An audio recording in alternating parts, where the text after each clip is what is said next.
Good morning, and welcome to your daily briefing. It is Tuesday, June 17, 2026. There is a lot to get through today, so let's dive right in. We are now 3 days into what might charitably be called an uncertain peace between the United States and Iran. After 3 months of war strikes, counterstrikes, a blockaded strait, and an economy rattled to its core, both sides have agreed to a preliminary ceasefire and a memorandum of understanding set to be signed this Friday in Switzerland. And yet, anyone hoping for a tidy resolution is going to be waiting a while. The real story today is not that the shooting has stopped. The story is what comes next, and 3 New York Times reporters have each looked at this moment from a different angle, and what they've found is that the road ahead may be even harder than the road that got us here. Let's start in Washington. David Sanger, who covers the White House and national security and has been writing about Iran's nuclear program for more than 20 years, spoke directly with President Trump over the weekend. And the first thing Trump wanted to talk about was Barack Obama. Specifically, the 2015 nuclear deal, the one Trump has spent a decade calling a disaster. It was a road to a nuclear weapon, Trump told Sanger, and ours is a wall against a nuclear weapon in the truest sense of the word. Now, why does Obama keep coming up? Because Trump finds himself in what Sanger calls the Obama deal bind. The agreement reached this weekend is, at its core, a ceasefire. A 60-day agreement to stop shooting and open the Strait of Hormuz while negotiators get to work. The actual nuclear deal, the hard part, the part that would define Trump's legacy, hasn't been written yet. And here's the bind. Trump spent years attacking the Obama deal for being too weak. He pulled out of it. He went to war, in part, to justify getting something better. But the 2015 deal took 18 months to negotiate. It was more than 150 pages long. It involved lawyers, treasury experts, energy experts, and specialists from the International Atomic Energy Agency. And what Obama's team had to deal with back then was actually less complicated than what Trump's team faces now. Iran's nuclear stockpile in 2015 was enriched to 20%. Today, it's at 60%. That's material that can be turned into bomb-grade uranium in a matter of days or weeks, not months. Trump told reporters at the G7 summit that he thinks the second stage, the actual negotiations, will be easier. He may be the only person who thinks so. Wendy Sherman, who led the 2015 negotiating team, put it bluntly, what he has to do is even harder than what we had to do in 2015, because we did not have to deal with a stockpile of uranium close to what is needed for a nuclear weapon. Trump's envoy Steve Witkoff and Jared Kushner have been assembling a team. They recently visited the Oak Ridge National Laboratory, and they'll be in Switzerland when talks begin Friday. On the Iranian side, their chief negotiator is Abbas Araghchi, who was the number 2 Iranian official at the 2015 talks and has an encyclopedic knowledge of Iran's nuclear infrastructure. And yet Trump remains publicly optimistic. "We have our deal done with Iran," he said on Tuesday. Which, technically, they have if by deal you mean a ceasefire. The rest? That's the 60-day sprint that begins this Friday. Now let's go to Tehran, because the view from Iran is critically important to understanding where this goes. Yegana Torbati, the Times' Iran correspondent, reports that Iranian politicians, generals, and clerics across the political spectrum are calling this deal a victory. Not a setback. A victory. The Speaker of the Iranian parliament wrote on social media that Iran had taken a major step toward final victory. Another official praised a renewed spirit of resistance. Now, some of this is posturing, presenting a united front after a war in which Iran lost top leaders, took serious hits to its missile stockpile, and saw its economy strained by a naval blockade. But the perception of victory is not just spin.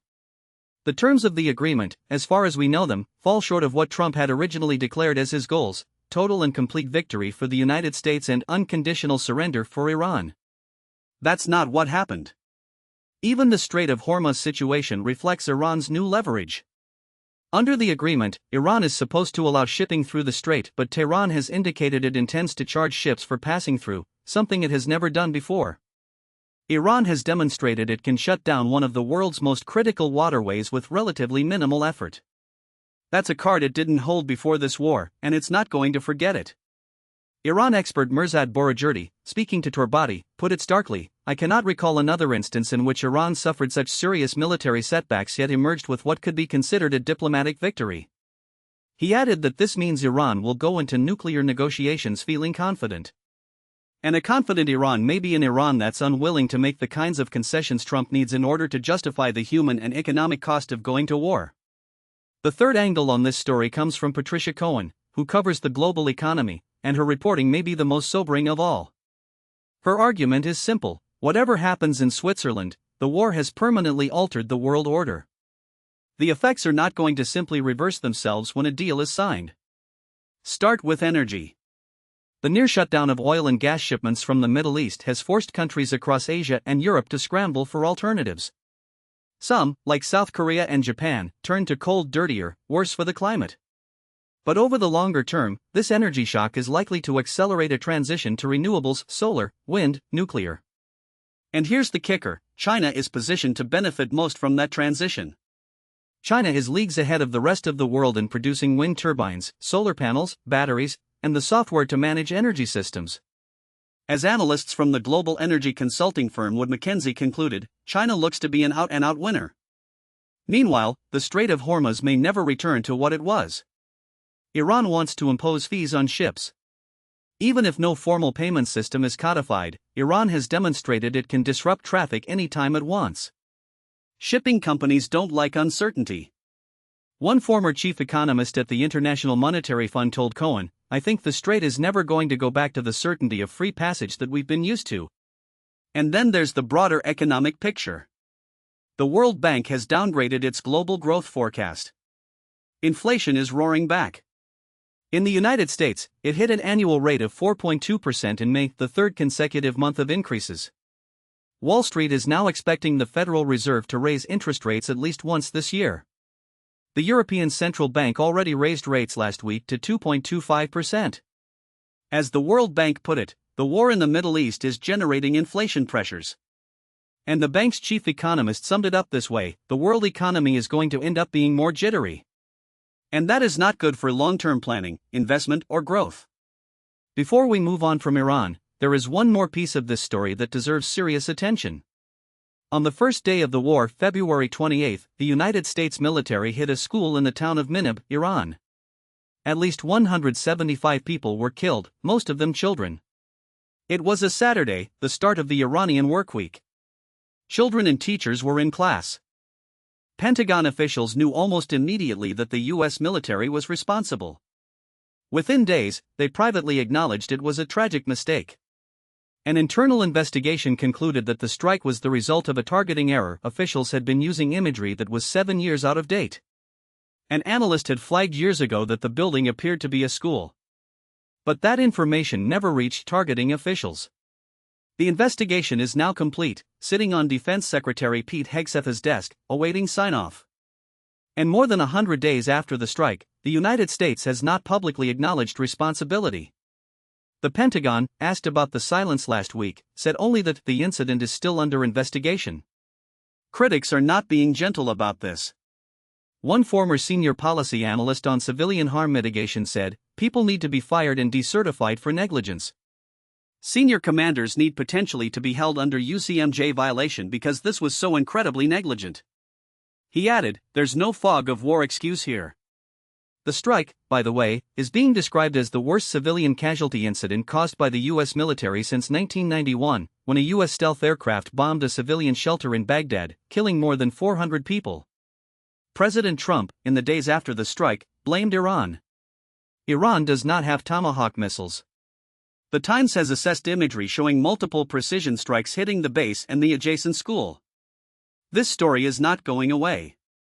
Now let's shift to France, where the G7 summit wrapped up Tuesday at an alpine spa town called Avion-les-Bains. And the tone, after months of bitter acrimony between Trump and European leaders over the Iran war, was surprisingly warm. Or at least polite. Germany's Chancellor Friedrich Merz gave Trump a soccer jersey with the number 47 on it. European Commission President Ursula von der Leyen congratulated Trump on the Iran framework deal, saying it would reopen the Strait of Hormuz and drive down oil prices.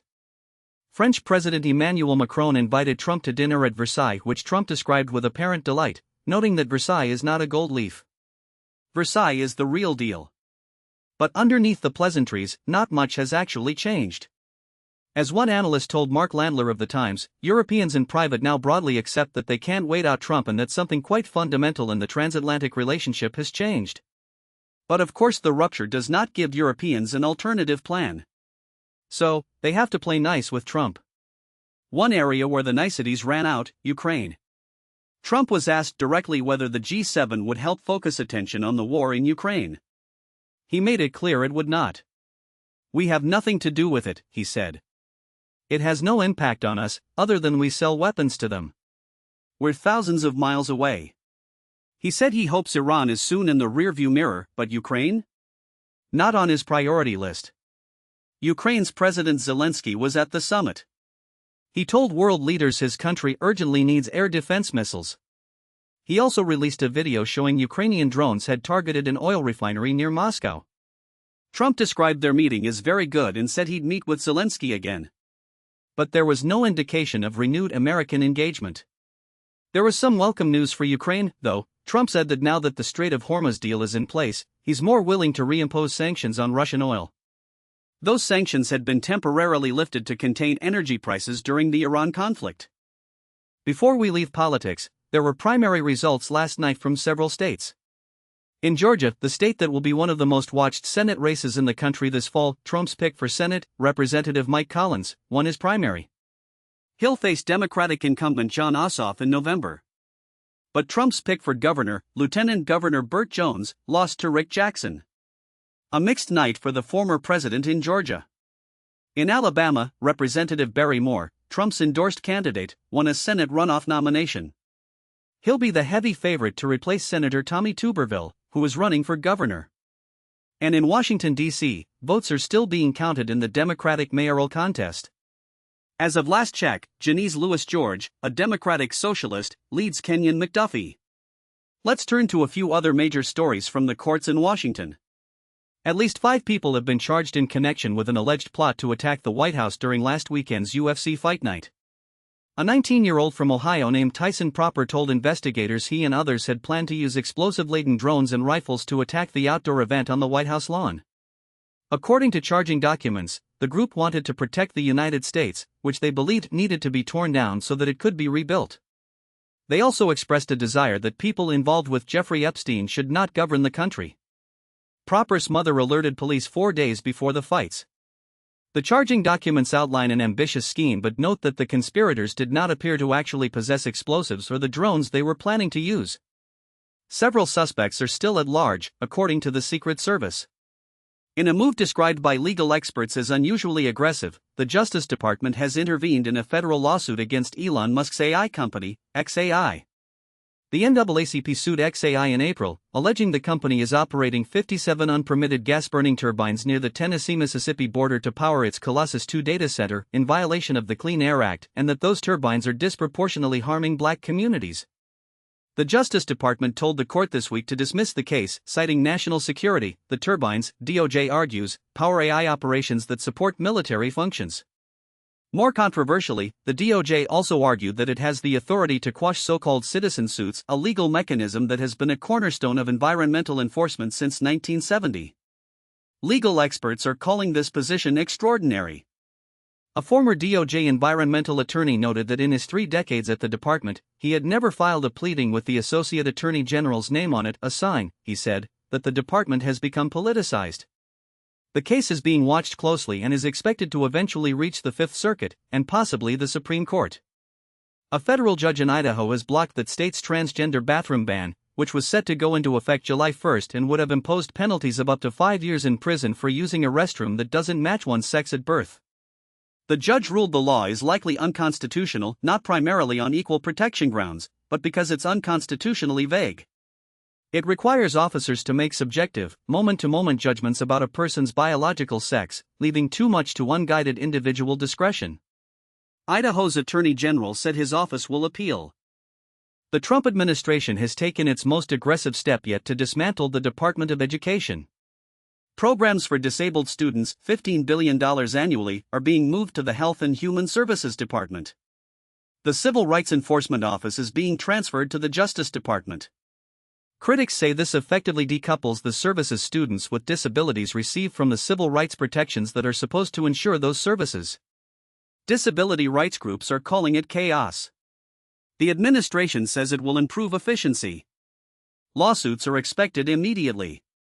And in an interesting development before the Supreme Court, newly released internal emails show that when the Department of Homeland Security terminated deportation protections for more than 350,000 Haitians last June, it did not actually receive input from the State Department even though the law requires that consultation. Internal emails show Homeland Security officials tried repeatedly to get State Department input, but a project manager eventually wrote, quote, S1 recently elected to terminate Haiti without country conditions from DOS being the Department of State. The administration had publicly stated it had consulted with state. Lawyers for the Haitians filed an unusual request Tuesday asking the Supreme Court to dismiss the current case and send it back to lower courts, saying the justices don't have all the relevant facts to make a sound decision. A ruling in the case is expected before the end of the month. On the political front, Hillary Clinton made headlines with some pointed remarks at an event in Manhattan. Speaking to the New Yorker's editor David Remnick, Clinton called Joe Biden's decision to run for re-election in 2024 a terrible mistake for himself, his legacy and for the country. She said that if Biden had passed the torch and allowed a competitive Democratic primary, whoever emerged from that contest, whether it was the vice president, or a governor, or a senator or anybody else, would have beaten Donald Trump. Clinton also said Democrats who tried to convince Biden to step aside after the debate were met with total denial and that he was ultimately swayed only by polling information. A Biden spokesperson declined to comment. And Vice President J.D. Vance has a new book out today called Communion: Finding My Way Back to Faith. A few notable moments from it. First, Vance is finally acknowledging what he calls the boneheaded comment he made in 2021 about childless cat ladies like Kamala Harris, saying it was intentionally provocative rather than illuminating and that it distracted from his actual point about society becoming, in his words, pathologically hostile to having kids. He says it was a clear moment where I failed in terms of respecting human dignity.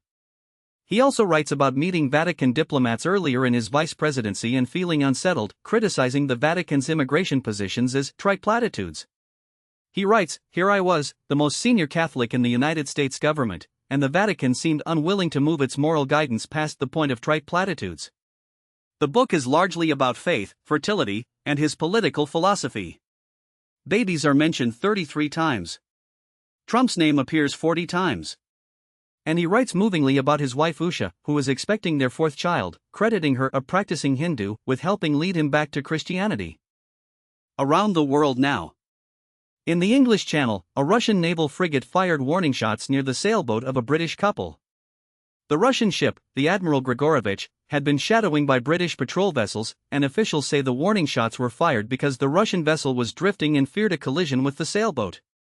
The British couple, Jane and Alan Kelvey, told the BBC they did not believe they were in any danger of a collision, but the incident comes just days after Britain, for the first time, seized control of a Russian Shadow Fleet oil tanker in the Channel. Britain's Ministry of Defense is treating the shooting incident as an isolated event unrelated to that tanker's seizure. In China, the government is taking major new steps to prevent citizens from investing their savings in overseas markets. Beijing has given Hong Kong and Singapore brokerages 2 years to wind down accounts held by mainland Chinese clients.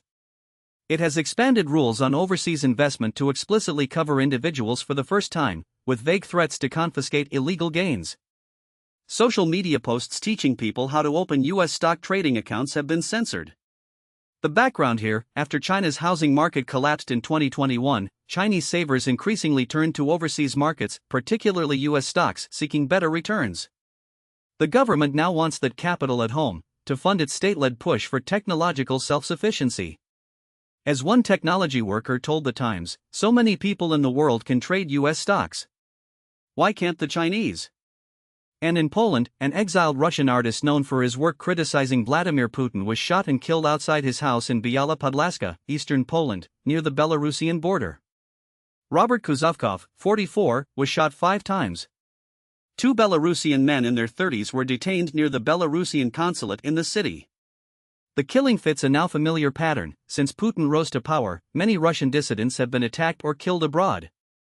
The Kremlin has consistently denied ordering such attacks. Now, a quick note on some of the big opinion and culture coverage today. Chris Hayes and Ezra Klein have an extended conversation about attention as a political resource, specifically, why candidates like Graham Plattner, an oyster farmer who knocked out Maine's sitting governor in a Democratic Senate primary, and John Ossoff, and James Tallarico in Texas, are succeeding where more conventionally credentialed candidates are not. The thesis, roughly, in an era where broadcast TV advertising is less powerful, the ability to earn attention through charisma, authenticity, and a willingness to go places and talk to people outside your natural base matters more than ever. It's a long and genuinely interesting conversation for anyone who follows politics. Also in opinions, journalist Hope Reeves writes about taking her teenage sons to the UFC fights on the White House lawn for President Trump's 80th birthday. She went in skeptical, she calls herself a feminist and a lefty, and came out, still skeptical, but with a better understanding of what her sons actually find compelling about the sport, which she says has less to do with violence than with authenticity, work ethic, and the refreshing sight of people who seem to genuinely like themselves. Let's take a quick turn to the World Cup, which is fully underway and already delivering. Lionel Messi scored a hat-trick as Argentina beat Algeria 3-0. He is 38 years old. He looked, by all accounts, as crisp as ever. Kylian Mbappé scored twice in France's 3-1 win over Senegal, the match played in New Jersey, or, as FIFA has rebranded it for the tournament, the New York-New Jersey Stadium. New Jersey, which has no NBA team and no NFL team that goes by the name New Jersey, is not thrilled about this. The state's governor, Mikey Sherrill, welcomed fans to New Jersey New York Stadium. New York Governor Kathy Hochul declared, with gleeful provocation, New York is not just hosting the World Cup. New York is the World Cup.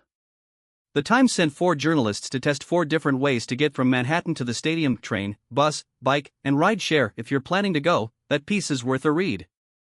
And Norway's Erling Haaland scored twice in a 4-1 win over Iraq. And before we go, a handful of lighter items from today's reading list.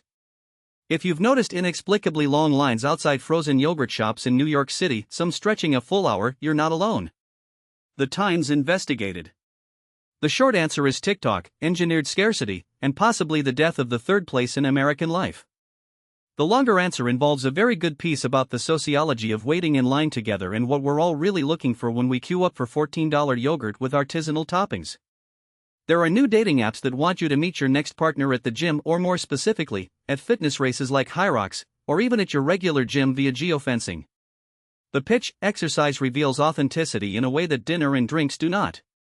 You can't fake how you look when you're huffing and puffing through a workout. One couple profiled in the piece met through one of these apps at a High Rocks race and ran side by side for over an hour before exchanging numbers. Sweaty and impressed. Neuroscientists have found that bilingual speakers appear to process grammar in remarkably similar ways regardless of which language they're using, suggesting the brain may have a single grammatical engine that powers multiple languages at once. That's a lot more integration than researchers previously expected. Luxury kitchens are vanishing. Not the kitchens themselves, but their visible components. Hidden sinks, concealed ovens behind folding glass doors, refrigerators camouflaged as cabinets, cooktops that retract beneath sliding marble countertops. The trend is driven partly by open-plan living, partly by the desire to entertain without the mess of an actual kitchen being visible. The irony, as one designer noted, is that many of these elaborate concealed kitchens are in homes where nobody actually cooks. The French sound artist Celeste Boursier-Mujnat has filled 3 circular pools at the Park Avenue Armory in Manhattan with 30,000 gallons of water and hundreds of glazed ceramic bowls. The bowls drift and knock against each other, creating an ever-shifting, never-repeating musical composition with no human musician. The installation is up through August 2nd.